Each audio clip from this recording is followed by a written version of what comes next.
ஓம் ஸ்ரீ பிரித்யங்கரா தேவியே போற்றி போற்றி. நல்லதே நினைப்போம், நல்லதே நடக்கும். சக்தி பிரித்யங்கரா குழந்தைகளுக்கு இந்த தாயின் ஆசீர்வாதம் என்றுமே முழுமையாக கிடைக்கட்டும். தெய்வம், உனக்கு சந்தோஷமான ஒரு செய்தியை தான் கொண்டு வந்திருக்கின்றேன்.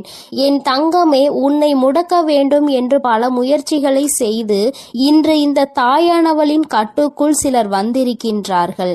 என் பிள்ளை, அப்படியே என்னுடைய கட்டுக்குள் வந்தவர்கள் யார் என்பதை தெரிந்து கொண்டால் நிச்சயமாக நீ மனமகிழ்ச்சி அடையத்தானே செய்வாய். அந்த மனமகிழ்ச்சியை உன்னிடத்தில் இருந்து காண்பதற்காக தான் இன்று உன்னுடைய தாயானவள் உன்னை காண வந்திருக்கின்றேன். என் தங்கமே, உன்னுடைய வாழ்க்கையில் உன்னை சுற்றி சூழ்ச்சிகள் பலவிதமாக நடந்தது. சிலர் உன்னை பார்த்து பொறாமை கொண்டார்கள், சிலர் உன் மீது கண் திருஷ்டியினை வைத்தார்கள். ஆனால் ஒரு சிலர் உன்னை முடக்கி அழிக்க வேண்டும் என்று நினைத்தார்கள். அவர்களுக்கு உன்னை கண்டாலே நீ இன்னமும் இருந்து கொண்டிருக்கிறாயே என்பது போன்ற ஒரு எண்ணம்.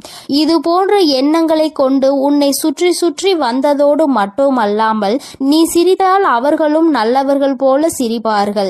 நீ என்ன சொன்னாலும் அதை அவர்கள் ஒன்றும் தெரியாதது போல தலையாட்டி கேட்பார்கள். எல்லா விஷயங்களை தெரிந்து வைத்து கொண்டே உன்னிடத்தில் ஒன்றும் தெரியாதது போல நடித்து கொண்டிருந்தார்கள். இது போன்று உன் வாழ்க்கையில் உன்னை அழிக்க சூழ்ச்சிகளை செய்தவர்கள், என் தங்கமே, நீ சில நேரங்களில் உன் வாழ்க்கையில் என்ன நடக்கிறது என்று புரியாமல் தவித்து நின்று கொண்டிருப்பாய். நமக்கு யாரேனும் எதையும் செய்து விட்டார்களா, நம்மை அழிக்க நினைக்கின்றார்களா, நமக்கு செய்வினைகளை செய்து விட்டார்களா என்று எண்ணி நீ பயந்து கொண்டிருக்கிறாய். ஏனென்றால் வாழ்க்கையில் வருகின்ற பிரச்சனைகள் ஒவ்வொன்றும் அப்படி உன்னை புரட்டி எடுத்து ஒன்று போனால் அடுத்தது ஒன்று மீண்டு வர முடியாமல் நீ தவித்து நின்று கொண்டிருக்கின்றாய். பல நேரங்களில் யாரோ உன்னை முடக்கி போட்டது போல அடுத்த அடி கூட எடுத்து வைக்க முடியாமல் நீ தவித்து நின்று கொண்டிருக்கின்றாய் என் தங்கமே. ஆனால் அந்த நேரத்தில் எல்லாம் நீ இந்த தாயானவள் என்னை அழைத்து அதிலிருந்து விடுபட்டு சென்றிருக்கின்றாய். என் பிள்ளையே, இதையெல்லாம் உன் அம்மா நான் பார்த்து கொண்டிருந்தேன் அல்லவா? அப்படியானால் இதற்கு ஒரு முடிவினை நாம் கொடுத்துவிட வேண்டும் என்று நான் எண்ணிவிட்டேன். அதைதான் உன்னுடைய வாழ்க்கையில் நான் செயல்படுத்த தொடங்கினேன். அந்த நேரத்தில் தான் நான் புரிந்து கொண்டேன், இதற்கெல்லாம் காரணம் உனக்கு மிகவும் நெருக்கமானவர்கள், உன்னோடு இருக்கின்றவர்கள், உன்னோடு நல்லபடியாக பேசி கொண்டிருக்கின்றவர்கள் என்று. என் தங்கமே, நான் இந்த விஷயத்தை தெரிந்து கொண்ட நேரத்தில் முதலில் அவர்களை முடக்கி விடலாம் என்று நினைத்த பொழுதுதான் நான் புரிந்து கொண்டேன். அவர்கள் செய்த தவறை நாம் செய்ய வேண்டாம். எல்லோருக்கும் குடும்பம் என்ற ஒன்று இருக்கின்றது. அவர்கள் தனிப்பட்ட மனது என்ன சொல்கின்றதோ அதை செய்கின்றார்களே தவிர மற்றபடி அவர்களை சுற்றி இருப்பவர்கள் எல்லாம் அவர்களுக்கு வேண்டியவர்கள் எல்லாம் நன்றாக இருக்க வேண்டும் என்றுதான் அவர்கள் நினைக்கின்றார்கள் என்று.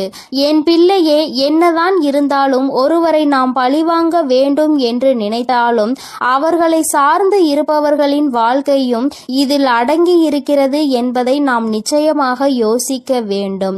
அவர்கள் நினைப்பது போல நாமும் யார் எக்கேட கெட்டு போனால் நமக்கென்ன என்று இருந்துவிடக் கூடாது அல்லவா? அதனால்தான் உன் தாயானவள் இதை பற்றி சற்று யோசிக்க வேண்டிய சூழ்நிலை வந்துவிட்டது. நான் யோசித்துதான் இந்த முடிவிற்கு வந்திருக்கின்றேன். என் தங்கமே, அவர்கள் செய்த சூழ்ச்சி, அவர்கள் உன்னை முடக்க நினைத்தது, இதற்கெல்லாம் அவர்களுக்கு தனிப்பட்ட முறையில் தண்டனை கிடைக்க வேண்டியது கட்டாயமாக்கப்பட்டிருக்கின்றது. இந்த தண்டனையை அவர்கள் அனுபவிக்க வேண்டி இருப்பதனால் இந்த தாயானவள் அவர்களை முதலில் என்னுடைய கட்டுக்குள் கொண்டு வந்து விட்டேன்.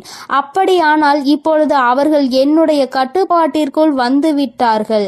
என்னுடைய கட்டுப்பாட்டிற்குள் வந்த பிறகு அவர்களின் மனநிலையில் நிச்சயமாக மாற்றங்கள் வந்துவிடும். அவர்கள் செய்தது எல்லாம் எத்தனை பெரிய தவறு என்பதை அவர்கள் புரிந்து கொள்ள தொடங்கிவிட்டார்கள். இனிமேல் உன் பக்கமே திரும்பி பார்க்க கூடாது என்பதையும் அவர்கள் புரிந்து கொள்ள தொடங்கிவிட்டார்கள். என் தங்கமே, நீ நினைப்பது போல் அல்ல. பல மாற்றங்கள் அவர்களுக்குள் ஏற்பட்டு இருக்கிறது. ஆனால் ஒன்று மட்டும் நிஜம், அவர்கள் உன்னுடைய வாழ்க்கையை அழிக்க நினைத்ததை நினைத்து இப்பொழுது சந்தோஷப்படுகின்றார்கள். ஏன் தெரியுமா? அப்படி நினைத்ததால் தானே இன்று இந்த தாயானவளினுடைய கைகளால் நம் வாழ்க்கையில் நமக்கு திருந்துவதற்கான வாய்ப்பு கிடைத்திருக்கிறது என்று அவர்கள் சந்தோஷப்படுகிறார்கள். ஆனாலும் இந்த அம்மா அவர்களுக்கு எல்லாவற்றையும் புரிய வைத்து விட்டேன். இனி ஒருபொழுதும் உன்னுடைய வாழ்க்கையில் அவர்களினுடைய தலையீடு நிச்சயமாக இருக்காது.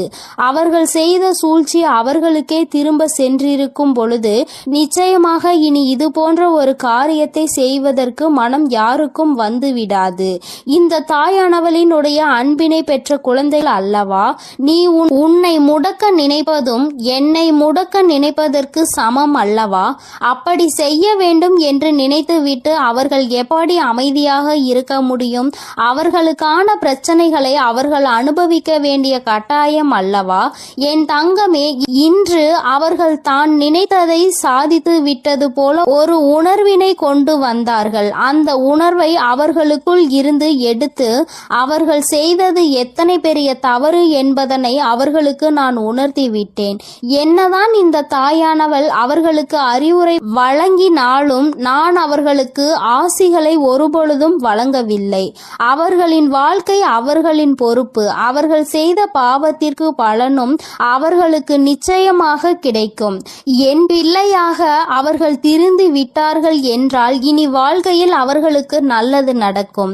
மீண்டும் மீண்டும் அதே தவறை தான் செய்வார்கள் என்றால் இந்த வாழ்க்கையே அவர்களை அழித்துவிடும் என்பதில் எந்த ஒரு மாற்று கருத்தும் கிடையாது. வாழ வேண்டும் என்ற எண்ணம் மட்டும் இருந்துவிட்டால் போதாது. இந்த வாழ்க்கையை வாழ்வதற்கான தகுதி நம்மிடத்தில் இருக்கின்றதா என்பதையும் புரிந்து கொள்ள வேண்டும். அதையெல்லாம் உனக்கு நிச்சயமாக இருக்கின்றதா என்பதை புரிந்து கொள்ள வேண்டும். என் தங்கமே, இவர்களினுடைய மனதில் இருக்கின்ற எண்ணங்களை எல்லாம் நீ நிச்சயமாக ஒரு பொருட்டாகவே நினைக்காதே. அடுத்தவர்களுக்கு கெடுதல் நினைப்பது, அடுத்தவர்கள் வாழ்க்கையை முடக்க நினைப்பதும் ஒரு தொழிலா? இது போன்ற வேலையை செய்வதற்கு பதிலாக அவர்கள் வாழாமலே இருந்து விடலாம் என்றுதான் உன் அம்மா எனக்கு கோபம் வருகின்றது. என் தங்கமே, இருந்தாலும் இவர்களை சார்ந்தவர்கள் எந்த கஷ்டமும் படக்கூடாது. இவர்கள் செய்த தவறுக்கு இவர்களின் சந்ததிகள் என்ன செய்வார்கள்? ஆனாலும் இவர்கள் செய்த பாவம் அவர்களை துரத்துவதை யாராலும் நிறுத்த முடியாது. அந்த பாவத்தை நாம் தூக்கி சுமக்க வேண்டாம் என்றுதான் அம்மா சொல்கின்றேன். என் தங்கமே, நீயும் அவர்களுக்கு ஒரு விஷயத்தை செய்யும் பொழுது அது அவர்கள் குடும்பத்தை பாதிக்கிறது என்றால் அந்த பாவம் உன்னை வந்து சேர்ந்துவிடும் அல்லவா? என் தங்கமே, அவர்கள் மிகவும் நல்லவர்களாக இருக்கலாம் அல்லவா? அதனால் என் பிள்ளையே, நீ யாரையும் வஞ்சிக்காதே. யார் மனதையும் நோகடிக்கும்படி நீ பேசிவிடாதே. அவரவர்கள் செய்வதற்கான பலன்களை அவரவர்கள் அனுபவிப்பார்கள். அவரவர்கள் வாழ்க்கையில் என்ன நடக்கின்றதோ அதற்கு அவர்களே பொறுப்பெடுத்துக் கொள்வார்கள். உன் வாழ்க்கையில் உனக்கு அவர்கள் செய்ததற்கான பொறுப்பினை நான் எடுத்துக் கொள்கின்றேன். என் தங்கமே, அவர்களை திருத்தி நல்வழிப்படுத்த வேண்டியது என்னுடைய பொறுப்பு. என்னுடைய கட்டுக்குள் இன்று வந்து நின்று கண்ணீர் சிந்தி கொண்டிருக்கின்றார்கள். அவர்கள் செய்த தவறை எண்ணி என்னிடத்தில் வருந்தி கொண்டிருக்கின்றார்கள். நம்மா, அவர்களை காப்பது நீ என்று தெரிந்திருந்தால் நான் நிச்சயமாக இது போன்ற தவறுகளை எல்லாம் செய்திருக்க மாட்டேன். தெய்வம் அவர்களுக்கு துணை நிற்கும் என்பதை அந்த நேரத்தில் நான் அறியவில்லை. இப்பொழுது எல்லா தவறையும் உணர்ந்து விட்டேன். இனி தெய்வத்தின் மீது எனக்கு நம்பிக்கை வந்துவிட்டது. தெய்வத்தின் மீதான பயமும் எனக்கு வந்துவிட்டது. அதனால் எந்த ஒரு தீங்கினையும் இனி ஒரு நாளும் செய்ய மாட்டேன் என்று அவர்கள் மனம் வருந்தி மன்னிப்பினை கேட்டு விட்டார்கள். என் தங்கமே, இனி ஒரு நாளும் நீ இதனை நினைத்து மனம் கலங்க வேண்டாம். இனி உன்னுடைய வாழ்க்கையில் எல்லாமே நீ நினைத்தது போல நடக்கும்.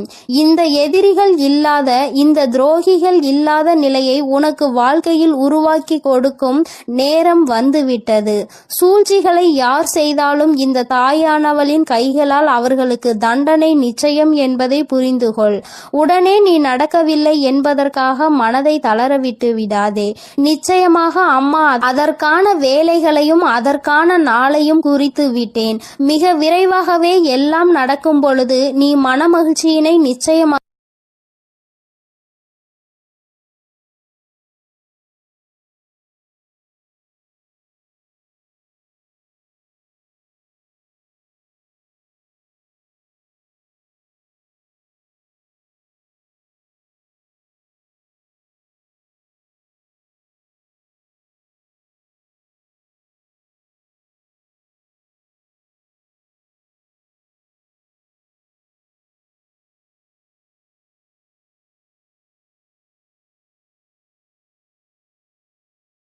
நான் சென்று கொண்டிருக்கிறேன் என்பதையும் நீ மறந்து விடாதே.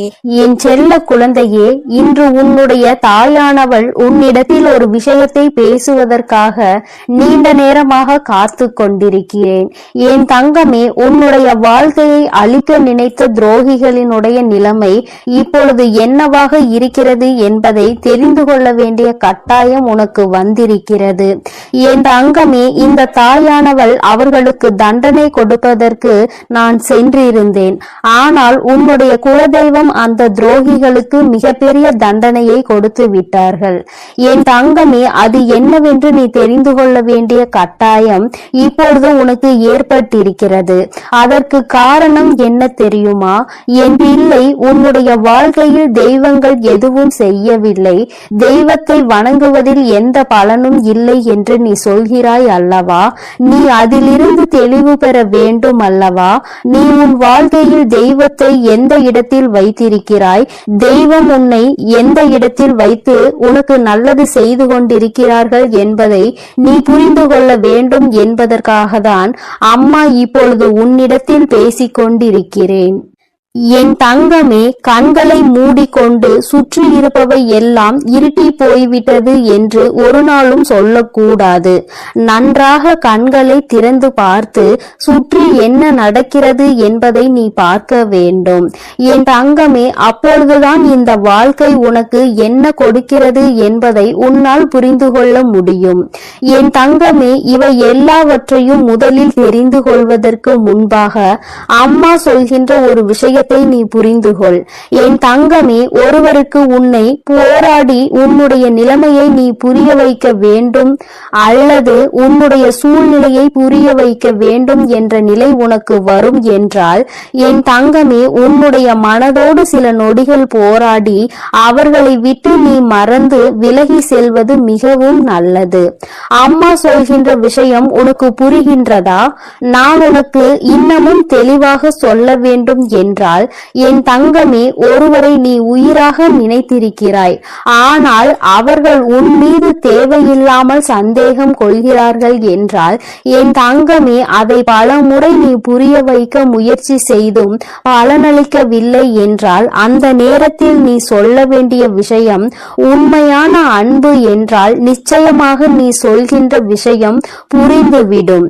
என் தங்கமே, அப்படி அந்த விஷயம் நீ எத்தனை முறை மன்றாடினாலும் எத்தனை போராட்டங்களை நடத்தினாலும் அவர்களுக்கு அது புரிவது இல்லை. அதனால் அந்த இடத்தில் நீ உன்னை நிரூபிப்பதற்கு பதிலாக உன்னுடைய மனதோடு சில நொடிகள் போராடி, இது போன்ற வாழ்க்கை உனக்கு தேவையில்லை, இதை மறந்துவிடலாம் என்ற தைரியத்தை பெற்று விலகிவிடுவது மிகவும் நல்லது. என் பிள்ளையே, அம்மா சொல்வது இன்று வேண்டுமானால் உனக்கு கஷ்டமாக இருக்கலாம். அது எப்படி என்னுடைய வாழ்க்கையை நான் விட முடியும்? என்னதான் நினைத்தாலும் என்னதான் செய்தாலும் அவர்களை விட்டு ஒருபொழுதும் நான் விலக மாட்டேன் என்று நீ சொல்லலாம். ஆனால் என் தங்கமே, உண்மை என்னவென்று நீ புரிந்து கொள்ள வேண்டும் அல்லவா? என் தங்கமே, உன்னுடைய வாழ்க்கைதான், நான் இல்லை என்று சொல்லவில்லை. என்னாலும் போராடி கொண்டே ஒரு வாழ்க்கையை எப்படி உன்னால் கடந்து செல்ல முடியும்? என் தங்கமே, இதையெல்லாம் நீ புரிந்து கொள்ள வேண்டும். இந்த வாழ்க்கையில் இதையெல்லாம் நீ கட்டாயமாக தெரிந்து கொள்ள வேண்டும். எல்லாவற்றையும் கடந்து நீ வாழ வேண்டும். ஓரிடத்திலேயே முடங்கி கிடக்க கூடாது. ஒருவருக்காக உன்னுடைய ஒட்டுமொத்த வாழ்க்கையையும் நீ வீணடித்து விடக் கூடாது என்றுதான் அம்மா உனக்கு சொல்கிறேன். சரி, இதை நீ புரிந்து கொண்டால் உனக்கு நல்லது. என் தங்கமே, இப்பொழுது நான் உன் வாழ்க்கையில் உனக்கு துரோகங்களை செய்தவர்களின் நிலை என்னவாக இருக்கிறது என்றும் உனக்கு சொல்கிறேன். அதனை நீ கேள். உன்னுடைய குலதெய்வம் அவர்களுக்கு என்ன தண்டனை கொடுத்தார்கள் என்பதையும் சொல்கிறேன். என் தங்கமே, உனக்கு காயங்களை கொடுத்தவர்கள் உனக்கு மிகவும் நெருக்கமானவர்கள், உன்னுடைய குடும்பத்தில் ஒருவர். என் தங்கமே, உன்னுடைய குலதெய்வம் முன் வந்து அவர்களுக்கு தண்டனை கொடுத்ததற்கு காரணம் அவர்களும் அவரினுடைய குலப்பிள்ளை அல்லவா? தன்னுடைய பிள்ளைகள் நல்லது செய்தால் சந்தோஷப்படுபவர்கள் தன்னுடைய பிள்ளை தவறு செய்தாலும் அதனை நிச்சயமாக தட்டி கேட்டு விடுவார்கள் என்பதில் எந்த ஒரு மாற்றமும் கிடையாது. என் தங்கமே, இப்பொழுது உன் வாழ்க்கையில் அதுதான் நடந்திருக்கிறது. உன்னுடைய குலதெய்வம் அவர்களுக்கு கொடுத்திருக்கிற தண்டனை எதிரிக்கு கூட வரக்கூடாது என்று நான் சொல்லி முடித்ததும் நீ நிச்சயமாக நினைப்பாய். ஏனென்றால் அவர்களுக்கு கொடுத்த தண்டனை அப்பேற்பட்ட தண்டனை. என் தங்கமே, குலத்தில் இருந்து கொண்டு எல்லோருமே ஒரே உறவாக இருந்து கொண்டு தன்னுடைய குலத்தில் இருக்கின்ற மற்றவர்களுக்கு காயத்தை கொடுப்பது நியாயமற்றது. இதையெல்லாம் கேட்பதற்கு யாரும் இல்லை என்று அவர்கள் நினைத்து விட்டார்களா?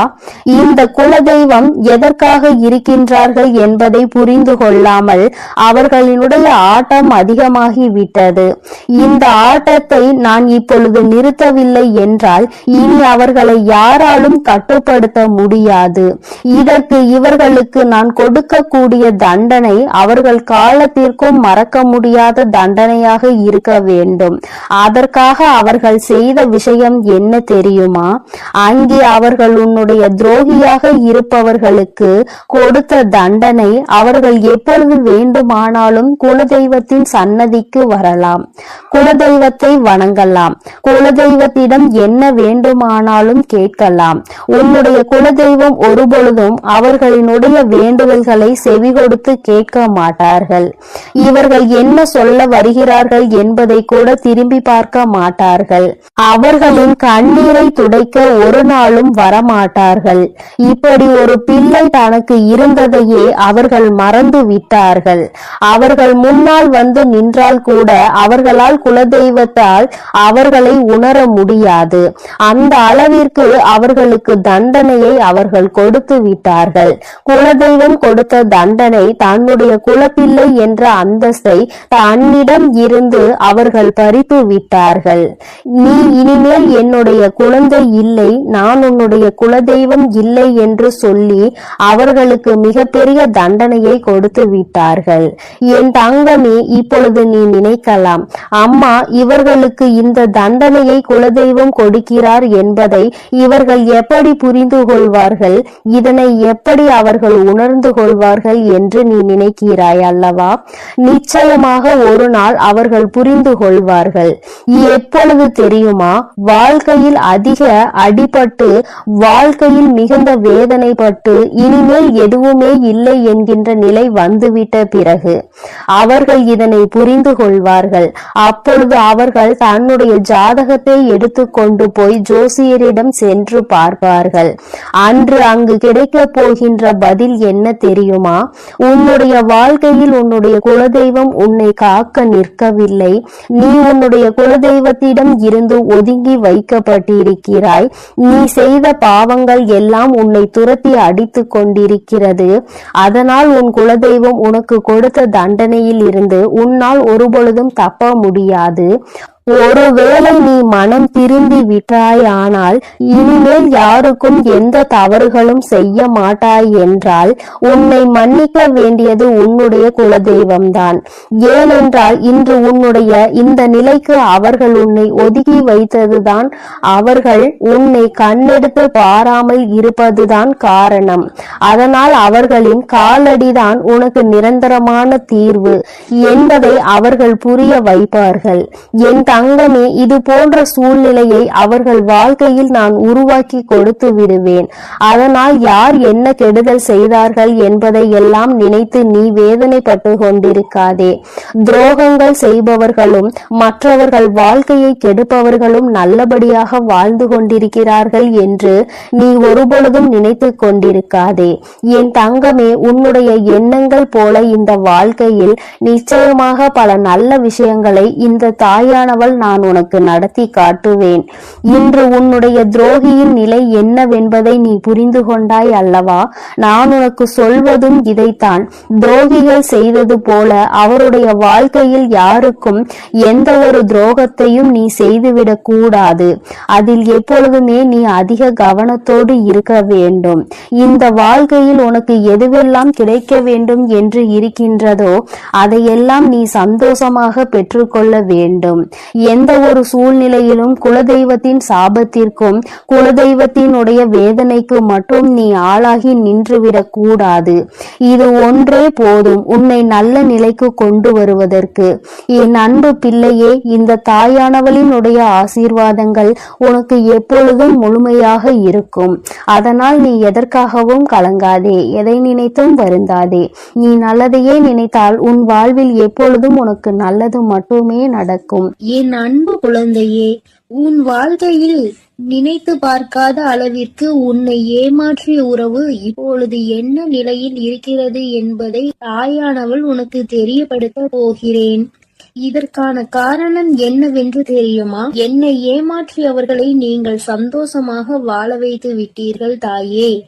கஷ்டம் என்று தெரிந்தும் அனைத்து கஷ்டங்களையும் நான் அனுபவித்துக் கொண்டிருக்கின்றேன். என் வாழ்க்கையில் எனக்கு மட்டும் கஷ்டத்தை கொடுத்து விட்டீர்கள். நான் நல்ல பாதையில் தான் சென்றேன், நான் நல்லதை தான் செய்தேன். ஆனாலும் உங்களை நம்பிய பிறகும் இப்பேற்பட்ட ஏமாற்றம் என் வாழ்வில் நடந்து விட்டதே. ஆனாலும் என்னை ஏமாற்றிய உறவுகள் இன்னும் சந்தோஷமாக வாழ்ந்து கொண்டுதான் இருக்கிறார்கள் தாயே. நீங்கள் அவர்களை நன்றாக தான் வாழ வைத்து கொண்டிருக்கிறீர்கள் தாயே என்று என் குழந்தை என்னிடம் கோபம் கொண்டது.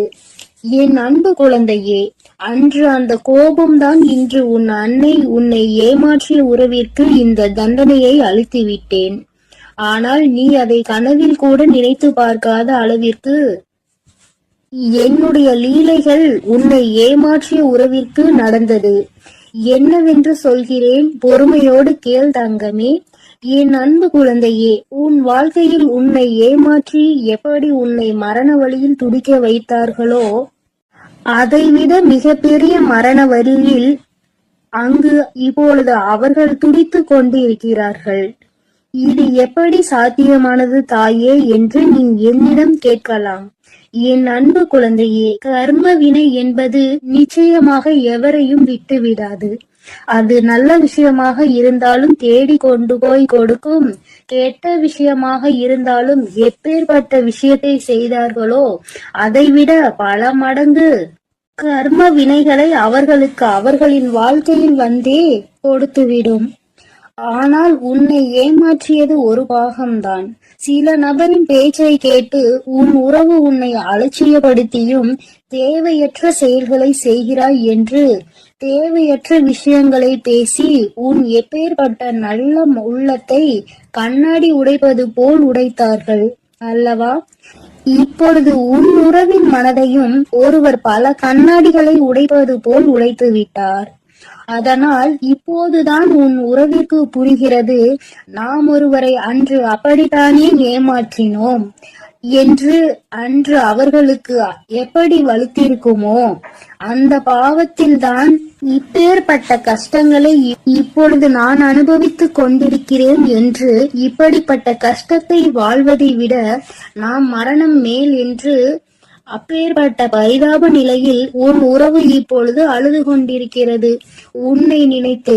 ஏனென்றால் உன்னை அப்படியே ஏமாற்றினார்களே, அதைவிட பல மடங்கு தண்டனையை இப்பொழுது அவர்கள் வாழ்வில் அனுபவித்துக் கொண்டிருக்கிறார்கள். இது என் அன்பு குழந்தைக்கு தெரியாமல் என் வாழ்க்கையில் நான் நல்லது நினைத்ததற்கு எனக்கு நீங்கள் தண்டனை கொடுத்து விட்டீர்கள் தாயே. ஆனால் என்னை ஏமாற்றியவர்கள் அங்கு ஆட்டமும் பாட்டமும் கொண்டாட்டமும் குதூகலமும் சந்தோஷமாகவும் இருக்கிறார்களே. நீதிக்கு கிடைத்த பரிசு இதுதானா? என் உண்மைக்கு கிடைத்த பரிசு இதுதானா தாயே? நீங்கள் இருக்கிறீர்களா இல்லையா என்று என் அன்பு குழந்தை என்னிடம் கோபித்துக் கொள்கிறது. என் அன்பு குழந்தையே, உன் தாயானவள் எப்பொழுதும் உன்னோடுதான் இருக்கின்றேன்.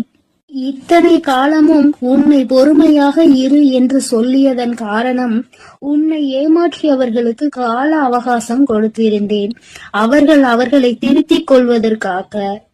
ஆனால் அவர்களோ தவறை திருத்திக் கொள்ளாமல் திருப்பி திருப்பி தவறு செய்து கொண்டே இருக்கிறார்கள். எவருடைய பேச்சுக்களையும் மதிப்பதில்லை. எதை செய்ய வேண்டும் என்றாலும் யோசிக்காமல் தவறான முடிவுகளை எடுத்து எடுத்து இன்று உன் வாழ்க்கையை தொலைத்து விட்டார்கள். தாம் அனுபவித்த தண்டனைகளுக்கு இப்பொழுது மனம் திரும்பி இருக்கிறார். அந்த மனம் திருந்தும் தருணத்தில் இவர்களிடம் நாம் பேசலாமா, பேசக்கூடாதா? நாம் பேசினால் அவர்கள் நம்மிடம் பேசுவார்களா அல்லது பேச மாட்டார்களா என்று அதிலும் பாதி குழப்பத்தோடும் கண்ணீரோடும் இருக்கிறார். உன்னை ஏமாற்றிய உறவுகள், ஆனால் என் அன்பு குழந்தையே, உன்னை ஏமாற்றிய உறவுகள் இப்பொழுது மனம் திரும்பி வாழ்க்கையில் எது உண்மையான உறவு, எது பொய்யான உறவு என்று சிந்தித்துக் கொண்டிருக்கிறார்கள். ஆனால் அவர் அடுத்து பேசக்கூட நேரிடும். உன்னோடு சேர்ந்து வாழ வேண்டும் என்று சொல்வதற்கு கூட அதிக வாய்ப்புகள் உண்டு. அதனால் இப்பொழுது நீ என்ன முடிவு எடுக்கப் போகிறாய் என்று உன் கரங்களிலே நான் அதை விட்டு விடுகிறேன். என்னிடம் சொல்ல வேண்டிய விடயங்களை உன்னுடைய பிரார்த்தனைகளில் வை. அதற்கான பதிலை கூடிய விரைவில் நான் உனக்கு கொடுப்பேன். எது வேண்டுமானாலும், என்ன வேண்டுமானாலும் உன் அன்னையிடம் உன் மனதில் பட்டதை அப்படியே சொல்லிவிடு. அதற்கான பதிலை உன் தாய் நாளையே கொடுக்கிறேன். என் தங்க பிள்ளையே, கூடிய விரைவில் என் கையில் இருந்து மிகப்பெரிய விஷயத்தை நீ பெறப்போகிறாய். உன்னுடைய கண்ணீர் அனைத்தும் ஆனந்த கண்ணீராய் மாறப்போகிறது. அதனால் தைரியமாக இரு. கூடிய விரைவில் அனைத்தும் நல்லதாக நடக்கும். என் தங்க பிள்ளையே, சில உறவுகளால் பல கஷ்டங்களையும் பல கண்ணீரையும் சிந்திவிட்டாய். இனிமேல் தைரியமாக இரு. உன் கண்ணீருக்கு பலனை நான் கொடுக்கிறேன். ஒவ்வொரு தருணமும் மாற்றம் உண்டாகும். உன் வாழ்க்கையில் மகிழ்ச்சியும் உண்டாகும். நீ எதை நினைத்தும் இனி கலங்க வேண்டாம். அவர்கள் அப்படி உன்னிடத்தில் வந்தால் நீ என்ன செய்ய வேண்டுமோ அதை நீ யோசித்து, ஒரு முறைக்கு 100 முறை யோசித்து செயல்படு. ஐயோ, நம் உறவு நம்மிடத்தில் வந்து விட்டார்களே என்று உடனே அவர்கள் சொல்வதையெல்லாம் கேட்டு மீண்டும் கண்ணீர் வடிக்க ஆரம்பித்து விடாதே. ஏனென்றால் அவர்கள் உன்னை முழுமையாக ஏற்றுக்கொண்டாலும் முழுமையாக திரிந்து விட்டார்களா என்பது நீ அவர்களோடு பழகும் போதுதான் உனக்கு புரியும். உனக்கு என்ன வேண்டுமானாலும் உன்னுடைய பிரார்த்தனையில் வை. உனக்கு என்ன கேள்வி கேட்க வேண்டுமானாலும் உன்னுடைய பிரார்த்தனையில் வை. அதற்கு எப்பொழுதும் பதில் கொடுக்க நான் தயாராக இருக்கிறேன். நான் உன்னோடுதான் இருக்கிறேன். உன் அருகிலேயே தான் இருக்கிறேன். இனி நீ எதை நினைத்தும் கலங்க வேண்டாம். எதற்காகவும் வருந்த வேண்டாம். நல்லதே நினை. உன் வாழ்வில் எப்பொழுதும் உனக்கு நல்லது மட்டுமே நடக்கும். என் அன்பு பிள்ளையே, இதுவரை நீ அழுது கொண்டிருந்த நாட்கள் எல்லாம் முடிந்து விட்டது. இனி வரப்போகும் நாட்கள் உனக்கு நல்லதாகவே அமையும். ஓம் சக்தி, ஓம் ஆதிபரா சக்தி, ஓம் சக்தி, ஓம் ஆதிபரா சக்தி, ஓம் சக்தி, ஓம் ஆதிபரா சக்தி, ஓம் சக்தி, ஓம் ஆதிபரா சக்தி. ஓம் ஸ்ரீ வராஹிதாயே போற்றி போற்றி, ஓம் ஸ்ரீ வராஹிதாயே போற்றி போற்றி. பஞ்சமியின் நாயகியே போற்றி போற்றி, சிம்ம வாகினியே போற்றி போற்றி. என் அன்பு பிள்ளையே, உன்னுடைய தாயானவள் எப்பொழுதும் உன்னுடனே இருந்து உனக்கான அனைத்தையும் நான் சரி செய்து கொடுப்பேன் என்ற நம்பிக்கையோடு நீ இருந்தால் போதும். உனக்கு கஷ்டம் வரும் நேரங்களில் எல்லாம் என்னுடைய நாமத்தை நீ உறக்கச் சொல்லிக் கொண்டே இரு. இந்த தாயை மீறிய சக்தி உன்னுடைய வாழ்க்கையில் எதுவும் கிடையாது. என்னுடைய நாமத்தை நீ சொல்லிக்கொண்டே இருப்பாயானால் உன்னை நெருங்குகின்ற ஆபத்து வந்த வழி தெரியாமல் பறந்து போகும் என்பதை நீ நினைவில் வைத்துக்கோ. என் தங்கமே, உன்னுடைய தாயானவள் எப்பொழுதும் உன்னோடுதான் இருக்கிறேன். அதனால் நீ எதற்காகவும் கலங்க வேண்டாம். எதை நினைத்தும் பயப்பட வேண்டாம். நான் உன்னோடு இருக்கிறேன் என்பதை நினைவில் வைத்துக்கொண்டு நீ உன்னுடைய நாட்களை என் அன்பு குழந்தைக்கு இந்த சக்தி பிரித்யங்கராவின் அன்பும் ஆசீர்வாதமும் முழுவதுமாக கிடைக்கும். ஓம் ஸ்ரீ பிரித்யங்கரா தேவியே போற்றி போற்றி, ஓம் ஸ்ரீ பிரித்யங்கரா தேவியே போற்றி போற்றி.